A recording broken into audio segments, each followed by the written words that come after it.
So yeah, I'm gonna be real here. The WNBA has to do better, as does everything around the WNBA media. Because I made a video on my main channel talking about this, but this is not true.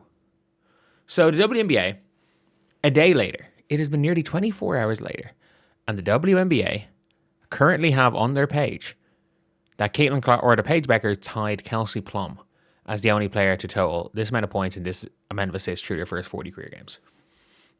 There is a potential. I was about to say, I was like, maybe it's a misprint and Kelsey Plum is the only other player to total 772 points and 216 assists through 40 games on a 40 game stretch. And that's not true at all, because Caitlin Clark, through over a 40 game period, had way over 200, had like 360 assists, and she started off her rookie year with 20 points, followed by 4 points, 7 points in her second game? And in her second season, she had 20, which evens out with the first game of her first year, then had 27 in game two. So, Caitlin Clark in a 40 game period. And then after 27, she didn't have much, and she had 32, but like, there are multiple 40 game periods where, like, Caitlin Clark has had over 772 points and over that many assists. And I would assume Taurasi has as well. So it's a really weird one here when I'm looking through it all, and I'm like, I don't know where they got this number from. Because Kelsey Plum was like, until 2021, realistically, was seen as a massive bust. Like, the rumor, like, part of the reason why Kelsey Plum is part of the reason why the reality is coming quotes were there, because Kelsey Plum was not quite Caitlin Clark hyped, but she was the leading scorer in NCAA before Caitlin Clark. She went number one, and it took her 4 years to be good. It took her till what, year 6 to make an All-Star team? Like, she was 6th player of the year. She was benched. She was brought to the bench in like year 4 and 5. Like, Kelsey Plum was a bust up to a point, and then obviously lived up to the hype. But Amazon, Paige Bueckers is making history in her second season. Paige Bueckers is on her own here. There's no tie. Nobody has done this. And again, look, is this a Thaddeus Young stat? Sure. Like, this is a Thaddeus Young graphic stat. But if you've ever read the Caitlin Clark record mural, there are a lot of Thaddeus Young graphics here. Where is it? I want to see some of these dumb ones.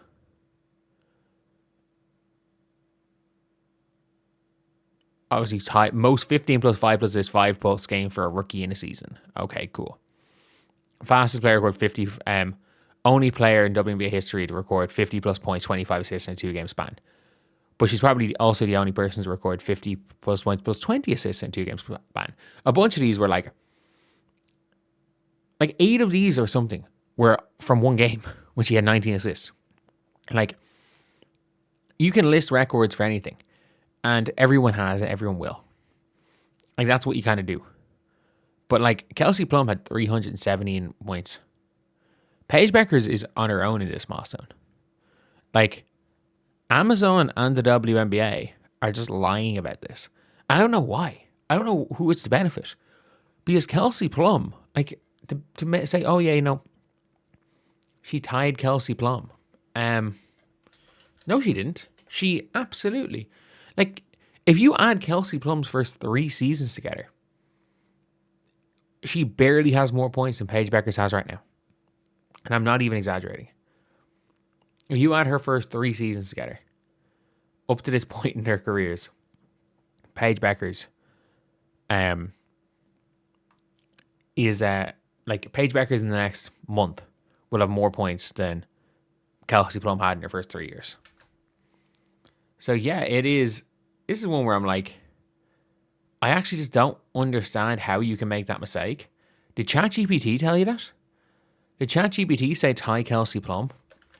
Did Kelsey Plum do that in college or something? Like, And Amazon. Like, it's one thing for the WNBA to get it wrong, but the WNBA post a fake graphic. Half of the comments are people being like, this is fake. This is not real. And even you didn't do enough due diligence. Look, it's worse. It's a worse look on the league. But when the media that it's supposed to be, you're supposed to be consuming. And the problem is that if you lie enough about something, it becomes fact. If you say a false statement long enough, it becomes fact. Like, just hypothetically, Caitlin Clark is inefficient. It's an obvious one. Caitlin Clark has been inefficient to start the season. Caitlin Clark has been terrible at creating her own shot. She's like 8th in the league in points per isolation possession. Her and Paige are like identical. In isolation situations, there's like 0.01 points per game different. And Caitlin has one more ISO. They are identical in isolation situations. One is being seen as having the best isolation start to the season, and the other is inefficient in the ISO. Again, there's a whole bunch of things where it's like certain players, people just keep calling them good shooters. I hate saying it, but Lexi Hull is a good defender. It is a lie that's been said long enough to become fact. She's a hustle player. She's not a good defender.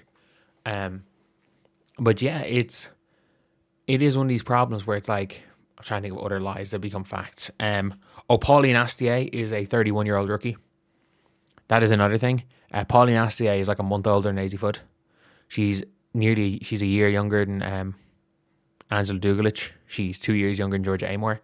But because she's in the Rookie of the Year race, people are now complaining that 30-year-old rookies are in the Rookie of the Year race. She is not 30. I don't think there is a 30-year-old rookie this year. Maria Conde is 29. No Good is 28.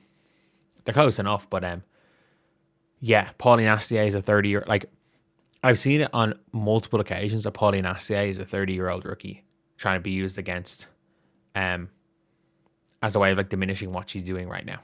But yeah, it is what it is. I'll see you guys.